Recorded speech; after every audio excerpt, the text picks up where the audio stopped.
الحمد لله رب العالمين والصلاة والسلام على أشرف الأنبياء والمرسلين أما بعد فأعوذ بالله من الشيطان الرجيم من همزه ونفخه ونفثه بسم الله الرحمن الرحيم رب اشرح لي صدري ويسر لي أمري واحلل عقدة من لساني يفقه قولي اللهم انفعنا بما علمتنا وعلمنا ما ينفعنا وزدنا علما فبشر عبادي الذين يستمعون القول فيتبعون أحسنه أولئك الذين هداهم الله وأولئك هم أولو الألباب أعوذ بالله من الشيطان الرجيم بسم الله الرحمن الرحيم إنما النسيء زيادة في الكفر إنما النسيء بشک نسی یعنی مہینوں کو آگے پیچھے کرنا، زیادۃ فی الکفر یہ زیادتی ہے کفر میں، یضل بہ الذین کفروا گمراہ کیے جاتے ہیں اس کے ذریعے وہ لوگ کفروا جنہوں نے کفر کیا، یحلونہ عاما وہ حلال کرتے ہیں اسے ایک سال، ویحرمونہ عاما اور وہ حرام کرتے ہیں اسے دوسرے سال، لیواطئوا عدۃ ما حرم اللہ تاکہ وہ موافقت کر لیں تعداد اس کی جو اللہ نے حرام کی، فیحلوا ما حرم اللہ پھر وہ حلال کریں جس کو اللہ نے حرام کیا، زین لہم سوء اعمالہم مزین کر دیے گئے ان کے لیے ان کے برے اعمال، واللہ لا یہدی القوم الکافرین اور اللہ تعالیٰ نہیں ہدایت دیتے کافر قوم کو۔ بہت غور طلب آیت ہے، انما النسیء زیادۃ فی الکفر، سوائے اس کے کہ نہیں مہینوں کو آگے پیچھے کرنا، نسی جس کو نسی کہا جاتا تھا عربی زبان میں، زیادۃ فی الکفر یہ کفر میں زیادتی ہے، یضل بہ الذین کفروا گمراہ کیا جاتا ہے اس کے ذریعے ان لوگوں کو جنہوں نے کفر کیا۔ کیسے گمراہ کیا جاتا ہے؟ مہینوں کو آگے پیچھے کر کے کافروں کو ایسے گمراہ کیا جاتا ہے کہ یحلونہ عاما کہ وہ حلال کرتے ہیں اسے ایک سال اور وہ حرام کر دیتے ہیں اسے ایک سال۔ تو اس آیت کریمہ میں اللہ تعالیٰ نے مہینوں کو آگے پیچھے کرنا، کفار جاہلیت میں جیسے ہم نے پچھلے آیت میں پڑھا کہ اللہ نے 12 مہینے بنائے ہیں، اور ان 12 مہینوں میں یعنی جو قمری تقویم ہے ان 12 مہینوں میں 4 مہینے حرمت والے ہیں، ذوالقعدہ، ذوالحجہ اور محرم، 11واں 12واں مہینہ، پہلا مہینہ محرم اور 7واں مہینہ رجب، 3 مہینے مسلسل ہیں، 11 12 اور پہلا، 12 کے بعد پہلا آ جائے گا، اور یہ مسلسل حج کے لیے ہیں۔ 12واں مہینہ حج کا ہے تو اس سے حج کا مہینہ خود اور 1 مہینہ پہلے اور 1 مہینہ بعد، اور 7واں مہینہ رجب کا، اس مہینے میں عرب لوگ عمرہ کرتے تھے، تو اللہ تعالیٰ نے ان 4 مہینوں کو حرام کر دیا۔ اب عرب لوگ بھی، اور یہ سلسلہ کائنات کی ابتدا سے چلا آ رہا ہے، ہم نے پیچھے پڑھا پچھلی آیت نمبر 36 میں کہ یہ 12 مہینے اور ان 12 مہینوں میں سے حرمت والے مہینے، یہ جو سارا اللہ نے مقرر کیا ہے یہ اس وقت سے ہے جب سے اللہ نے زمین و آسمان کو بنایا ہے۔ زمین و آسمان کی جب سے تخلیق ہوئی ہے تب سے اللہ نے یہ سسٹم بنایا ہے۔ اب دیکھیے اللہ نے تو جو تقویم بنائی اور اللہ نے اس میں حرمت والے مہینے اور اللہ نے اس میں جو احکام اتارے، تو ہمیشہ سے یہی تقویم چلی آتی رہی، انبیاء کرام علیہم السلام اور اللہ کے نیک بندے اسی تقویم کو، اسی حرمت والے مہینوں کو اللہ کے حکم کے مطابق وہ چلاتے رہے اور اس کے مطابق عمل کرتے رہے۔ جاہلیت والے بھی نبی کریم صلی اللہ علیہ وسلم سے پہلے وہ بھی اسی تقویم کے مطابق چلتے تھے، اور وہ بھی اس کے مطابق ان کے اندر بھی یہ حلال مہینے ہیں اور یہ حرام مہینے ہیں، ان کی حرمت ہے، ان مہینوں کے اندر قتل و غارت نہیں کرنی، ان مہینوں کے اندر ظلم و زیادتی سے بطور خاص زیادہ بچنا ہے۔ اگرچہ باقی مہینوں میں بھی ظلم و زیادتی سے بچنا ہے، لیکن ان مہینوں میں ظلم و زیادتی سے زیادہ بچنا ہے۔ تو جاہلیت میں کفار وہ بھی اس کا دھیان رکھتے تھے، اور پھر یہی چیز جو ہے وہ نبی کریم صلی اللہ علیہ وسلم کی شریعت میں بھی آئی۔ اور کتنا بڑا المیہ یہ ہے کہ آج جب کفار نے یہ جو قمری تقویم ہے اس کو چھوڑ کر شمسی تقویم اپنا لی اور اپنے روزمرہ کام اس شمسی تقویم کے مطابق سر انجام دینا شروع کیے، تو مسلمانوں نے بھی ان کی دیکھا دیکھی چڑھتے سورج کی پوجا کرتے ہوئے اپنے آپ کو ترقی یافتہ ثابت کرنے کے لیے مسلمانوں نے بھی قمری تقویم کو چھوڑ دیا۔ آج مسلمانوں کو پتہ ہی نہیں ہوتا کہ کون سا مہینہ چل رہا ہے، بس مخصوص موقعوں پر، عید وغیرہ کے موقع پر، حج وغیرہ کے موقع پر وہ یاد رکھتے ہیں کہ آج کون سا عربی مہینہ ہے، کون سی تاریخ ہے، لیکن عام دنوں میں انہیں یاد نہیں ہوتی۔ یہ نہیں پتہ ہوتا کہ حرمت والا مہینہ ہے کہ نہیں، اور حرمت والے مہینے کے کیا احکام ہیں۔ اچھا، اب کفار مکہ کیا کرتے تھے؟ جیسے میں نے ذکر کیا کہ وہ بھی اسی قمری تقویم کے مطابق اپنے روزمرہ افعال سر انجام دیتے تھے، اور یہ جو حرمت والے مہینے ہیں وہ حرمت والے مہینوں کا دھیان بھی رکھتے تھے، اور حرمت والے مہینوں میں لڑنے سے، قتل و غارت کرنے سے گریز کرتے تھے۔ لیکن اب ان کی سرشت میں لڑائی جھگڑا، چھوٹی چھوٹی بات میں جھگڑا، یہ ان کی سرشت میں موجود تھا۔ گھوڑا آگے بڑھانے پہ جھگڑا ہو جاتا، پانی پلانے میں جھگڑا ہو جاتا، چھوٹی چھوٹی باتوں میں جھگڑا ہو جاتا، اور وہ سالوں سال چلتا رہتا۔ تو اب وہ کیا کرتے کہ وہ پوری طرح تو دین اسلام پر عمل نہیں کرتے تھے۔ ان کو دعویٰ یہ تھا کہ ہم دین ابراہیمی پر عمل کرتے ہیں، حالانکہ وہ پوری طرح دین ابراہیمی پر عمل پیرا نہیں تھے۔ انہوں نے اس دین ابراہیمی کے اندر اپنے اضافے کر رکھے تھے، اپنی طرف سے تبدیلی کر رکھی تھی۔ ان تبدیلیوں میں سے ایک تبدیلی یہ تھی کہ اگر ان کی لڑائی وغیرہ جاری ہوتی یا وہ لڑنا چاہتے تو وہ کسی حرمت والے مہینے کو تبدیل کر لیتے دوسرے حرمت والے مہینے کے ساتھ۔ مثال کے طور پر اگر ان کی لڑائی جاری ہوتی رمضان میں، شوال میں، تو اب وہ لڑائی کو ختم نہ کرنا چاہتے، شوال ختم ہو جاتا اور ذوالقعدہ شروع ہو جاتا، تو اب ذوالقعدہ حرمت والا مہینہ ہے، اس میں لڑائی نہیں ہو سکتی،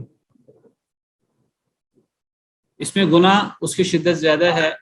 عام دنوں میں، عام مہینوں میں لڑائی بھی منع ہے، اور حرمت والے مہینوں میں زیادہ شدت کے ساتھ منع ہے۔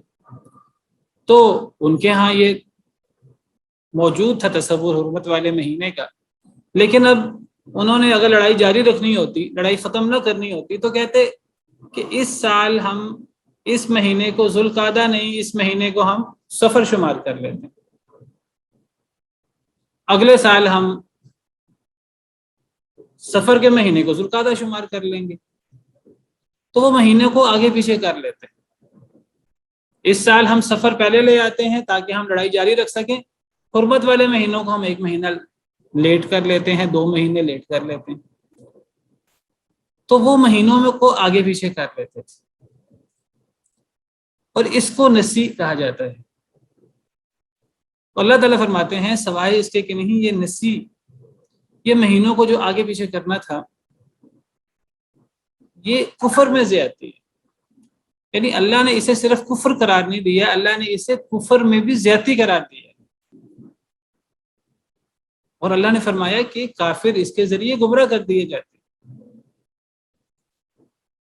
تو اب میرا سوال یہ ہے کہ یہ صرف کفر نہیں ہے، یہ کفر میں بھی زیادتی ہے، اتنی شدت کے ساتھ نسیح کو ذکر کیوں کیا گیا ہے؟ کیا وجہ ہے کہ اس کو صرف کفر نہیں، اس کو یعنی بڑا کفر اور کفر میں بھی زیادتی قرار دیا گیا ہے؟ جی بالکل، یہ کفر میں زیادتی اس لیے ہے کہ جیسے پیچھے ہم نے پڑھا کہ یہود اور نصارہ انہوں نے اپنے علماء کو رب بنا رکھا تھا، اور رب کیسے بنا رکھا تھا؟ ہم نے پڑھا کہ رب ایسے بنا رکھا تھا کہ وہ یہ نہیں تھا کہ انہیں سجدے کرتے تھے، ان کی عبادت کرتے تھے، ان کی اپنے علماء کو رب بنانے کی صورت یہ تھی کہ انہوں نے اپنے علماء کو حلال اور حرام کرنے کا اختیار دے دیا تھا، اور کسی مخلوق کو حلال اور حرام کرنے کا اختیار دینا ذاتی اختیار، کہ وہ اپنی طرف سے جس کو چاہے حلال کر دے، جس کو چاہے حرام کر دے۔ ایک تو یہ ہے نا کہ مخلوق یہ کہے کہ دیکھو فلاں چیز حرام ہے، شراب حرام ہے، اللہ نے قرآن میں یہ فرمایا ہے، دیکھو جی فلاں چیز حرام ہے، ظلم حرام ہے، فلاں چیز حرام ہے، نبی کریم صلی اللہ علیہ وسلم نے آپ کی یہ حدیث مبارکہ ہے، اور نبی صلی اللہ علیہ وسلم کی احادیث آپ کے فرمانات تو اللہ کے احکام کی روشنی میں ہے۔ کوئی اگر شخص اس طرح کسی چیز کو حرام کہے کہ ذاتی کسی چیز کو حرام نہیں کر رہا، اگر وہ قرآن کا یا سنت کا حوالہ دے، تو اگر وہ کہے فلاں چیز حرام ہے فلاں چیز حلال ہے، اور وہ قرآن و سنت پیش کرے، تو یہ اللہ کا حکم ہے، تو وہ اللہ کا حکم ہم تک پہنچا رہا ہے، ہمیں اس کو ماننا ہے۔ لیکن اگر کوئی شخص جو ہے وہ کسی چیز کو حلال کرے، کسی چیز کو حرام کرے، اپنی طرف سے کوئی دلیل پیش نہ کرے، اور لوگ اس کی حلال کردہ چیز کو حلال سمجھ لیں، اس کی حرام کردہ چیز کو حرام سمجھ لیں، تو یہ حلال اور حرام کرنا اللہ کا حق ہے، صرف اللہ وحدہ لا شریک کا حق ہے۔ اللہ نے یہ حق تو ذاتی طور پر نبی کو بھی نہیں دیا۔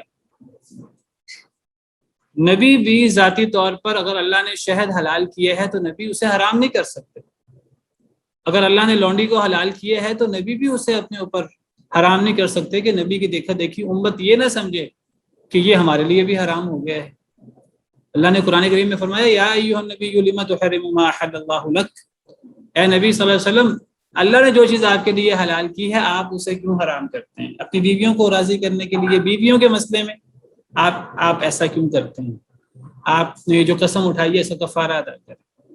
یہ بات اتنی اہم ہے اسلام کے نظر میں، یعنی حلال اور حرام کرنا یہ اللہ کا حق ہے، کیونکہ اللہ نے پیدا کیا ہے، حکم دینا شریعت سازی اللہ کا حق ہے۔ اللہ نے یہ حق تو ذاتی طور پر نبی کو بھی نہیں دیا، اگر یہ حق امتی کو دے دیا جائے اور لوگ امتی کے حلال کو حلال مانے اور حرام کو حرام مانے، تو یہ امتی کو، ایک شخص کو اللہ بنانا ہے، معبود بنانا ہے، یہ کفر ہے، شرک ہے، یہ شرک اکبر ہے۔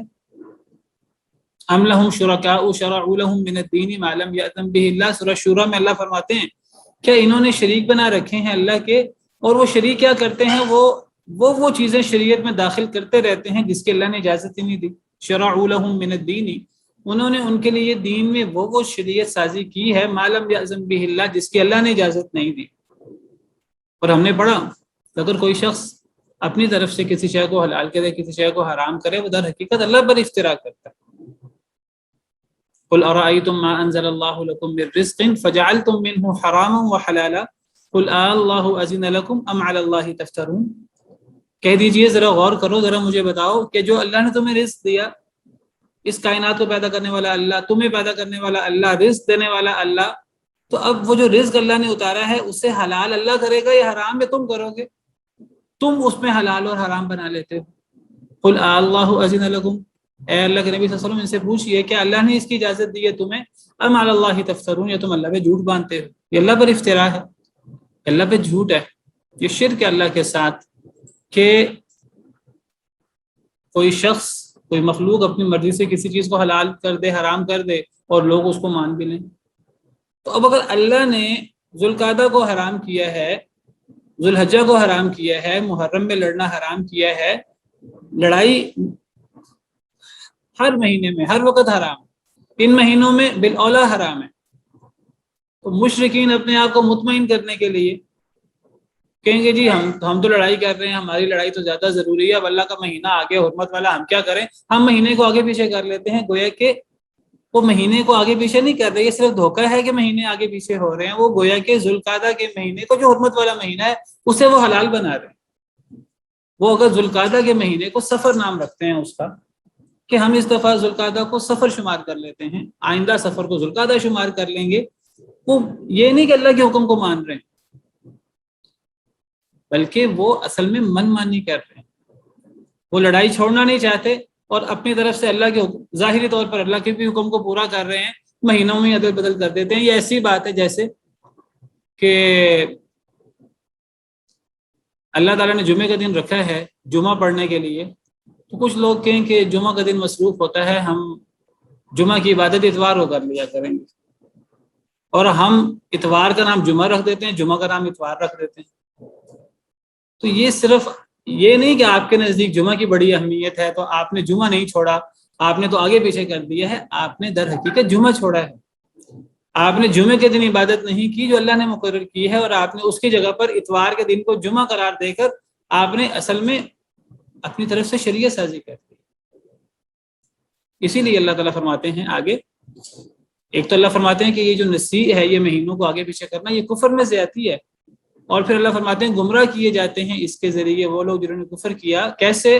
کہ وہ حلال کر لیتے ہیں اسے 1 سال اور اسے 1 سال حرام کر دیتے ہیں۔ کیوں حلال حرام کرتے ہیں؟ لیواطئوا عدۃ ما حرم اللہ، تاکہ وہ موافقت کریں اس تعداد کو جسے اللہ نے حرام کیا۔ فیحلوا ما حرم اللہ، تو نتیجہ کیا ہوگا کہ وہ حلال کر لیں گے اسے جسے اللہ نے حرام کیا۔ اب اپنی طرف سے وہ کیا کر رہے ہیں کہ جی 12 مہینے ہیں، 12 مہینوں میں سے 4 حرمت والے ہیں، ہم نے اس دفعہ ذوالقعدہ میں لڑائی کرنی ہے، ہماری تو لڑائی جاری ہے، ہم روک نہیں سکتے لڑائی۔ اب ہم کیا کرتے ہیں، اب یہ نہیں کہ ہم ذوالقعدہ کو اس مہینے حلال بنا لیتے ہیں، اب اس مہینے جو ہیں وہ حلال مہینے، اس سال حلال مہینے 9 ہو جائیں گے، حرام مہینے 3 ہو جائیں گے، نہیں، وہ کہتے ہیں نہیں ہم یہ نہیں کرتے۔ ہم کیا کرتے ہیں، اب انہوں نے اللہ کے حکم کی تو خلاف ورزی کی ہی کی، خلاف ورزی نہیں کی، شریعت سازی بھی کر لی، اور پھر ظاہری طور پر اپنے آپ کو مطمئن کرنے کے لیے نہیں، ہم نے یہ نہیں کہ حرمت والے مہینے 4 تھے ہم نے 3 کر دیے، نہیں، ہم جو ہے ذوالقعدہ کو ہم سفر قرار دے دیتے ہیں، سفر کو ذوالقعدہ قرار دے دیں گے، تاکہ وہ جو اللہ کی تعداد ہے ظاہری طور پر وہ بھی پوری ہو جائے، شیطان بھی خوش ہو جائے اور رحمان بھی راضی رہے، والیاذ باللہ۔ یعنی یہ وہ ہیلہ ہے، بدترین ہیلہ جو یہودی جس طرح یہودیوں نے ہیلہ کیا، یہ شریعت سازی ہے۔ اپنی طرف سے وہ کہہ رہے ہیں کہ ہم 12 مہینے موجود ہیں، حرام مہینے بھی 4 ہی ہیں، لیکن اندر کھاتے کیا ہو رہے ہیں، وہ اللہ کی حرام کردہ چیز حلال ہو رہی ہے۔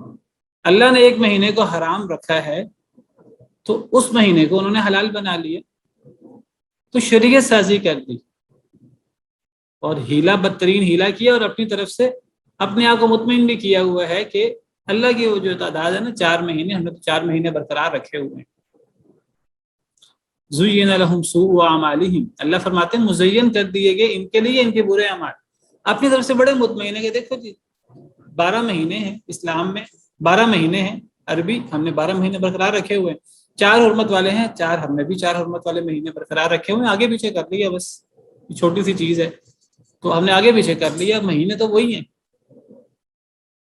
مہینے وہ نہیں ہیں، یہ شیطان نے ان کے دلوں میں اس چیز کو مزین کیا ہے کہ کچھ نہیں ہوا، یہ آپ نے حلال کو حرام کر دیا ہے، حرام کو حلال کر دیا ہے، حلال کو حرام کر دیا ہے، شریعت سازی کر لی، شرک کر لیا ہے، اللہ کا حق مخلوق کو دے دیا، اپنے آپ کو دے دیا، آپ نے اپنی خواہش کو اپنا معبود بنا لیا، اپنی مرضی کو۔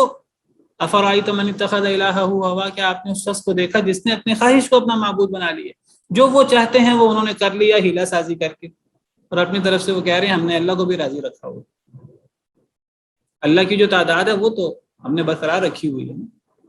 تو یہ شیطان نے ان کے برے اعمال کو ان کے لیے مزین کیا ہوا ہے۔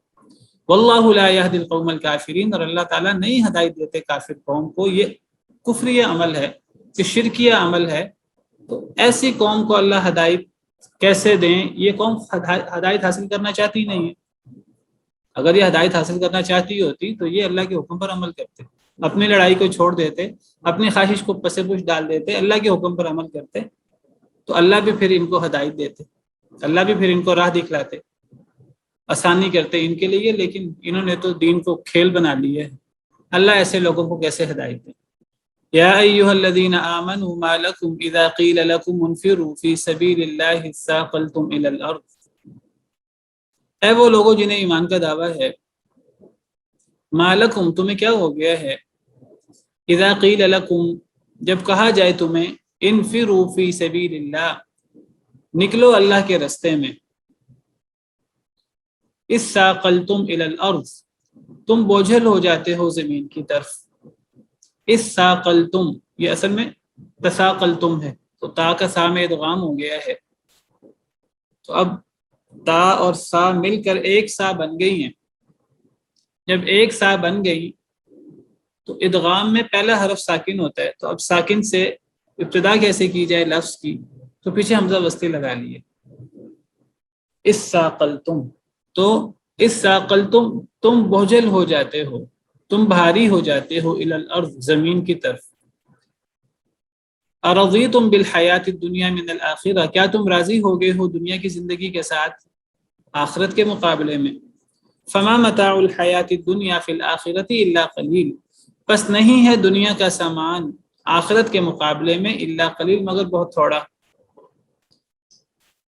اللہ تعالیٰ یہاں ایمان والوں کو ان کے ایمان کا واسطہ دے کر اللہ فرماتے ہیں کہ اے ایمان والو، جنہیں ایمان کا دعویٰ ہے، اگر تمہارا ایمان کا دعویٰ سچا ہے تو پھر تم ایسا کیوں کرتے ہو کہ جب تمہیں کہا جائے، تمہیں کیا ہو گیا ہے جب تمہیں کہا جائے کہ نکلو اللہ کے راستے میں، یعنی جہاد کے لیے، جب اعلان ہوتا ہے کہ اللہ کے راستے میں نکلو نبی کریم صلی اللہ علیہ وسلم کی طرف سے، اللہ کی طرف سے جب اعلان ہوتا ہے، تو تم زمین کی طرف بوجھل کیوں ہو جاتے ہو. زمین کی طرف بوجھل ہو جانے سے کیا مراد ہے؟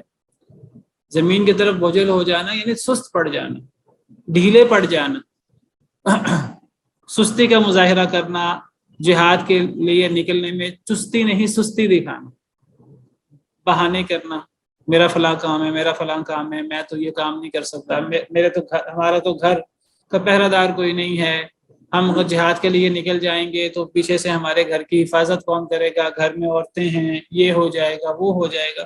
وہ الٹے سیدھے بہانے جو منافق کرتے تھے. اللہ فرماتے ہیں کہ جنہیں ایمان کا دعویٰ ہے تو وہ اس قسم کے بہانے اور اس قسم کے حیل و حجت کیسے کر سکتے ہیں. جب کہا جائے کہ نکلو اللہ کے راستے میں تو اللہ رسول کی بات پر لبیک کہنا چاہیے اور اس حکم پر عمل درآمد ہونا چاہیے. سستی کا مظاہرہ نہیں ہونا چاہیے، بڑی خوشی کے ساتھ، چستی کے ساتھ اللہ رسول کے حکم پر عمل ہونا چاہیے. آپ سمجھیے کہ جنگ تبوک کے مقدمات شروع ہو گئے ہیں. 9 ہجری میں آپ کو پتہ ہے جنگ تبوک، غزوہ تبوک پیش آیا تھا. غزوہ اس جنگ کو کہتے ہیں جس میں نبی کریم صلی اللہ علیہ وسلم بنفس نفیس شریک ہوئے ہوں. تو اس میں نبی کریم صلی اللہ علیہ وسلم خود شریک ہوئے تھے اور آپ کے ساتھ تقریباً 30,000 صحابہ کرام کا لشکر تھا. اور یہ جنگ، یہ غزوہ روم کے بالمقابل تھا. نبی کریم صلی اللہ علیہ وسلم کو اطلاع ملی جب فتح مکہ ہوئی. اس سے پہلے صلح حدیبیہ، اسلام تو صلح حدیبیہ کو بہت بڑی فتح قرار دیتا ہے. بعض مسلمانوں نے، حضرت عمر اور دیگر مسلمانوں نے کہا کہ یہ کیسی صلح ہے کہ اس میں تو شرطیں ایسی ہیں جو مسلمانوں کے لیے ذلت امیز ہیں.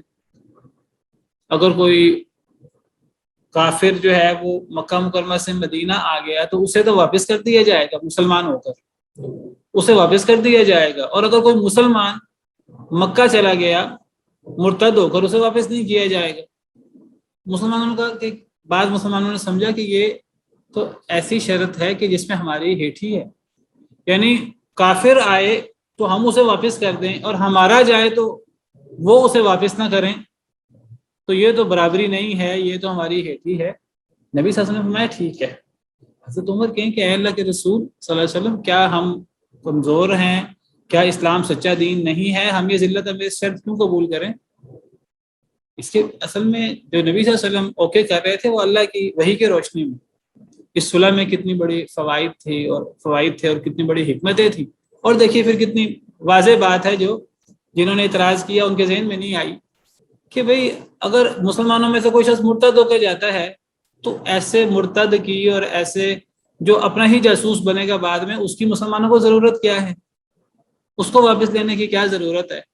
باقی یہ بات ان کی غلط تھی کہ وہاں سے اگر کوئی مسلمان ہو کے آتا ہے مدینہ تو اس کو واپس کر دیا جائے گا، لیکن بڑے مفاد میں صلح کے لیے اور تاکہ مسلمانوں کو موقع ملے. مسلمان مسلسل مدینہ منورہ آنے کے بعد اب حالت جنگ میں تھے. اب حالت جنگ میں تو پھر ترقی نہیں ہو سکتی، پھر دعوت کا کام نہیں کیا جا سکتا، پھر دیگر جو امور ہیں وہ سر انجام نہیں دیے جا سکتے. تو بڑے مقاصد تھے صلح میں، تو وہ بڑے مقاصد کے لیے بعض دفعہ چھوٹی کچھ کمیاں، کچھ برائیاں قبول کر لی جاتی ہیں. اب یہ ایک ایسی چیز تھی کہ جو قابل قبول نہیں ہونی چاہیے تھی، لیکن بڑے مفاد کو سامنے رکھتے ہوئے اس شرط کو قبول کر لیا گیا. اور ایسا ہوا کہ بہت سارے لوگ، مسلمانوں میں سے تو کوئی بھی نہیں گیا، وہاں سے بہت سارے لوگ مسلمان ہو کے آئے.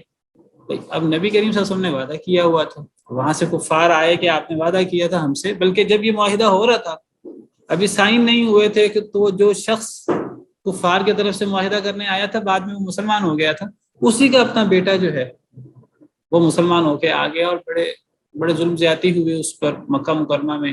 وہ مسلمان ہو گیا، اس کو قید کر دیا گیا. وہ بڑی مشکل سے جان چھڑا کر ابو جندل رضی اللہ عنہ وہ بڑی مشکل سے وہاں سے نکلے اور پھر لمبا سفر کر کے مدینہ منورہ آئے. تو اب اس نے کہا کہ انہیں واپس کر دو، ہمارا یہ معاہدہ ہو رہا ہے. ابھی معاہدہ ہوا نہیں تھا، لیکن نبی صلی اللہ علیہ وسلم چاہتے تھے معاہدہ ہو جائے، اور اللہ کی حکمت بالغہ بھی یہ تھی. تو دل پہ پتھر رکھ کر اسے بھی واپس کیا گیا، اور پھر جو مسلمان ہو کے آئے انہیں بھی واپس کیا گیا. وہ اور بات ہے کہ جب ان کو واپس کیا گیا تو وہ لوگ اب واپس مکہ جانے کو تیار نہیں تھے. وہ اپنے ہی کفار اور اپنے ہی رشتہ داروں سے وہ باغی ہو چکے تھے، اور وہ کافر لوگ ان پہ ظلم زیادتی کرتے تھے، تشدد کرتے تھے. کسی کو زور زبردستی تو مرتد نہیں بنایا جا سکتا. اگر کسی کو کوئی بات سمجھانی ہے تو حکمت کے ساتھ، نرمی کے ساتھ کوئی سمجھائی جائے تو الگ بات ہے. اسلام کو اور جذبات کو ایسے تو نہیں دبایا جا سکتا. تو جب وہ کفار ان کو لے کے واپس جانے لگے تو واپس جاتے ہوئے رستے میں وہ لوگ کفار کی چنگل سے نکل کر اب وہ واپس مسلمانوں کے پاس نہ آئے. وہ رستے میں ہی انہوں نے ایک مورچہ بنا لیا. مورچہ کیا بنایا کہ انہوں نے کافروں کو وہاں سے گزرنا ہی دوبر کر دیا. بہرحال لیکن مسلمان بہرحال انہوں نے وعدے کی مخالفت نہیں کی. تو صلح حدیبیہ کے ساتھ ہی مسلمانوں کو موقع ملا اپنی دعوت کو پھیلانے کا. نبی صلی اللہ علیہ وسلم نے دعوتی سرگرمیاں تیز کر دیں، ادھر خطوط لکھے ادھر خطوط لکھے.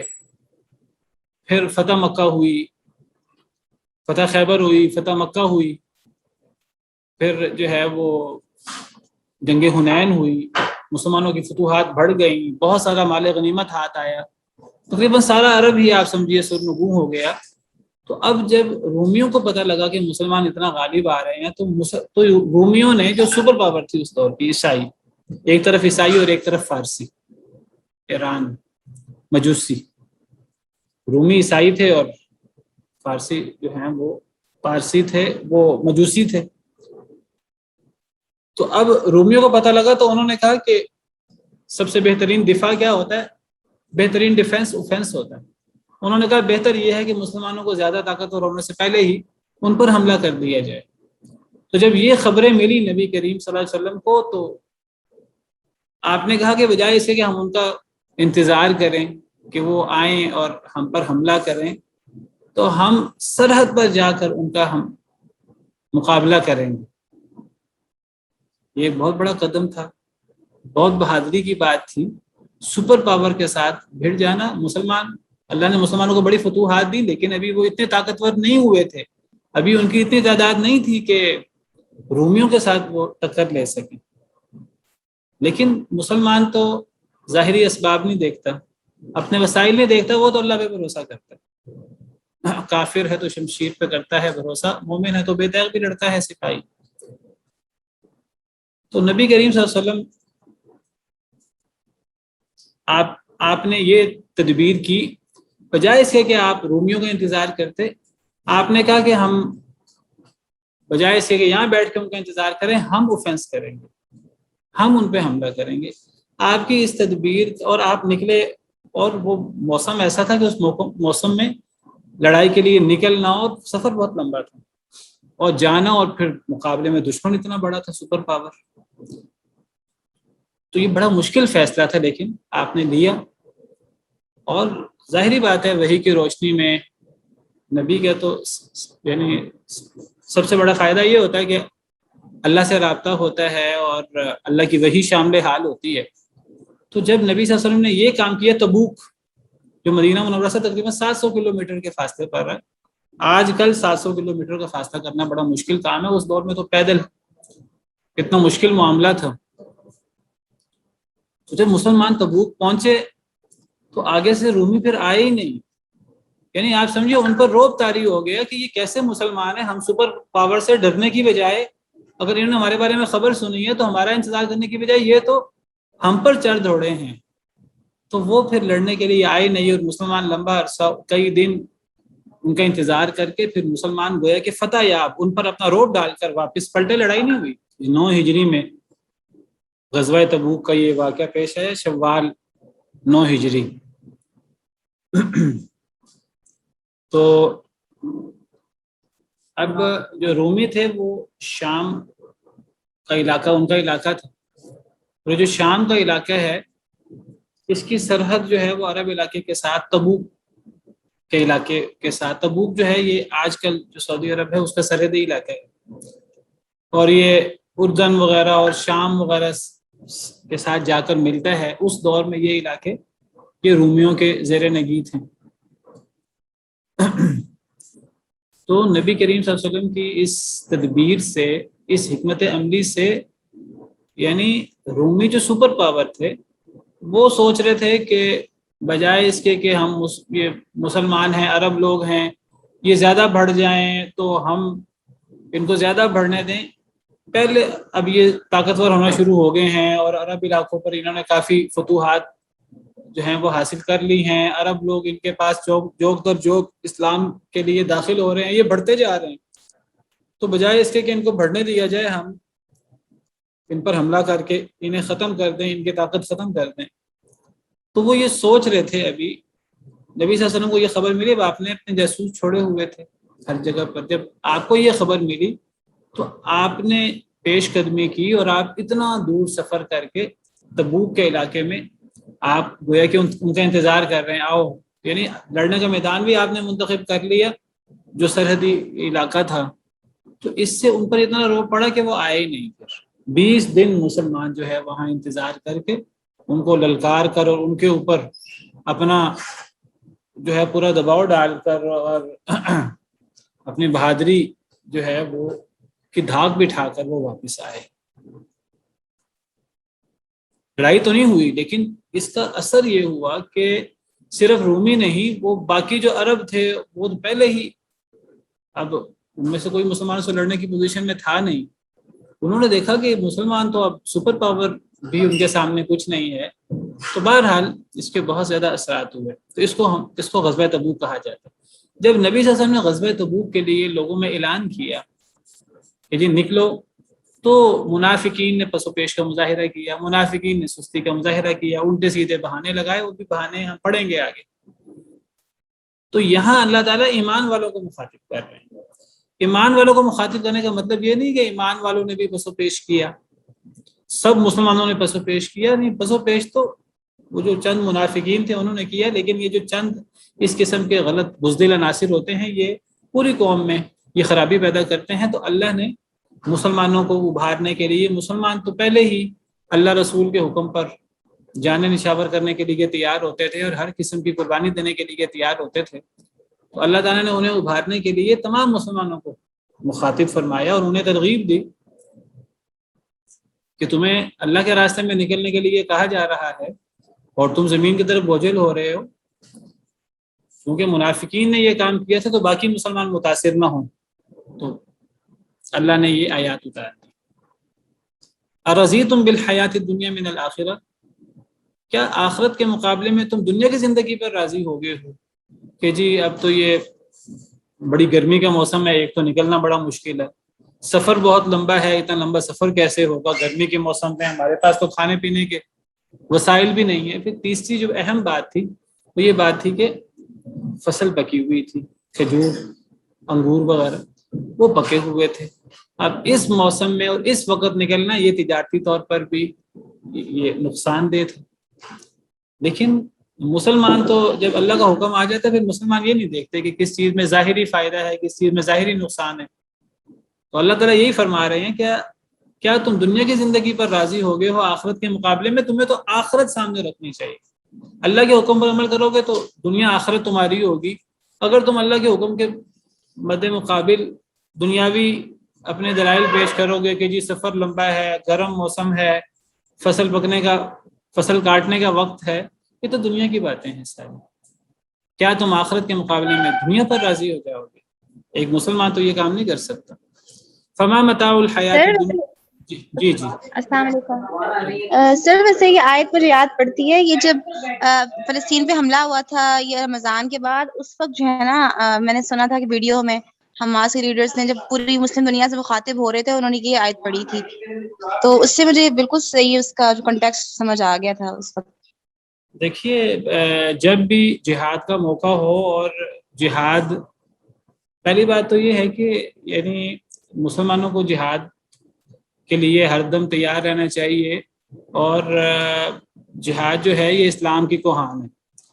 تو اگر مسلمان جہاد کو چھوڑ دیں گے بحیثیت مجموعی تو مسلمان کمزور سے کمزور ہوتے جائیں گے. جو قوم جہاد کو چھوڑتی ہے گویا کہ وہ قوم جو ہے وہ موت کے خوف سے اور دنیا میں راضی ہو کر جہاد کو چھوڑتی ہے اور بزدلی کا مظاہرہ کرتی ہے. تو جہاد سے پیچھے, جب جہاد کی ضرورت ہو تو جہاد سے پیچھے کون رہے گا؟ جہاد سے پیچھے وہی رہے گا جو دنیا کے بہانے لگائے گا کہ جی یہ دنیاوی نقصان ہے, یہ دنیاوی نقصان ہے, یہ ہو جائے گا, وہ ہو جائے گا. حالانکہ جو صرف اخروی فائدے نہیں ہیں, دنیا کے بہت بڑے فائدے ہیں. اب دیکھیے اللہ تعالیٰ نے جہاد کی برکت سے اللہ تعالیٰ نے افغانستان کے اندر طالبان کو, جن کی تعداد بھی بہت تھوڑی ہے, جن کے پاس وسائل بھی بہت تھوڑے ہیں, اور دوسری طرف جو ہے پوری دنیا سپر پاور اور اس کے ساتھ جو ہے تقریباً پوری دنیا, لیکن کیسے اللہ تعالیٰ نے جہاد کی برکت سے انہیں غلبہ دیا ہے. تو اللہ فرماتے ہیں فما متاع الحیات الدنیا فی الآخرۃ الا قلیل, نہیں ہے دنیا کی زندگی کا سامان آخرت کے مقابلے میں مگر بہت تھوڑا. دنیا کا فائدہ اس کی تو کوئی حیثیت نہیں ہے آخرت کے مقابلے میں. دنیا کا کتنا بڑا فائدہ کیوں نہ ہو جائے, آخرت کے مقابلے میں اس کی کوئی حیثیت نہیں ہے. الا تنفروا يعذبكم عذابا الیما. الا کا مطلب عام طور پر ہم کرتے ہیں مگر, لیکن یہ الا کا مطلب مگر تب ہوتا ہے جب الا ایک لفظ ہو, ایک حرف, ایک لفظ ہو. الا یہ ایک لفظ بھی ہوتا ہے, میں نے پیچھے بھی وضاحت کی تھی, اور یہ دو الفاظ کا مجموعہ بھی ہے. الا جیسے لا الہ الا اللہ, یہاں کوئی معبود برحق نہیں مگر اللہ, تو یہاں الا مگر کے معنی میں ہے, یہ ایک لفظ ہے. لیکن کبھی کبھی الا دو لفظ ہوتے ہیں, ان اور لا. ان اور لا کو ان الگ لکھیں اور لا الگ لکھیں, جب بھی پڑھیں گے نا تو نون کو پڑھیں گے نہیں, نون ساکن ہو بعد میں لا آ جائے تو اس ادغام ہو جاتا ہے عربی قاعدے کے تحت. اب ان اور لا ہو, اگر ان کو الگ لکھا ہو لا کو الگ لکھا ہو, ہم جب بھی ادائیگی کریں گے تو الا کریں گے. جب ادائیگی الا ہوتی ہے, یہ وہ الا جو مگر ہے, ادائیگی دونوں کی ایک جیسی ہوتی ہے. اب الا جو ہے جو دو الفاظ ہیں ان اور لا, اسے کبھی ان اور لا کر کے الگ الگ لکھا جاتا ہے, کبھی ان دونوں الفاظ کو بھی الا حمزہ لام الف جس طرح یہاں لکھا ہوا اس طرح لکھ دیا جاتا ہے. اب اس طرح لکھنے سے کبھی مغالطہ یہ ہوتا ہے کہ یہ وہ مگر والا الا تو نہیں ہے ایک لفظ والا, تو یہ ایک لفظ والا الا بھی ہو سکتا ہے مگر کے معنی میں, جس کو ہم استدراک, حرف استدراک کہتے ہیں. اور کبھی یہ ان اور لا کے معنی میں دو الفاظ کا مجموعہ بھی ہو سکتا ہے, لیکن وہ لکھنے میں الا وہ ایک ہی لفظ کی طرح لکھا جاتا ہے. تو کیسے پہچان ہم کریں گے کہ یہ مگر والا الا ہے ایک ہی لفظ, یا یہ دو الفاظ والا الا ہے ان اور لا والا؟ اس سیاق و سباق سے ہمیں پتہ لگے. آپ یہاں مگر کا معنی کر کے دیکھیں, اگر معنی فٹ بیٹھتا ہے تو ٹھیک ہے, ورنہ پھر اگر نہیں, ان اور لا دو الفاظ ہو گئے تو ان کا مطلب اگر اور لا کا مطلب نہیں. تو دیکھیں ہم معنی کرتے ہیں مگر تم نکلو, تو یہ معنی نہیں بن رہا. الا تنفروا اگر نہ تم نکلو, اب یہ معنی بن رہا ہے. تو یہ ان اور لا دو الفاظ ہیں. اگر نہ تم نکلو یعذبکم عذابا علیما، تو عذاب دے گا تمہیں، یعنی اللہ تعالیٰ عذابا علیما، دردناک عذاب۔ اگر نبی اعلان کریں گے جہاد کا اور تم نہیں نکلو گے، منافق جس طرح نہیں نکلے، تم نہیں نکلو گے، تو جب نفیر عام ہو جائے، جب اعلان ہو جائے حکومت کی طرف سے باقاعدہ، نبی صلی اللہ علیہ وسلم حکمران بھی تھے اور آپ تو نبی بھی تھے، جب اعلان ہو جائے اب تمہیں نکلنا ہے، اگر نہیں نکلو گے تو پھر اللہ تمہیں بہت دردناک عذاب دیں گے۔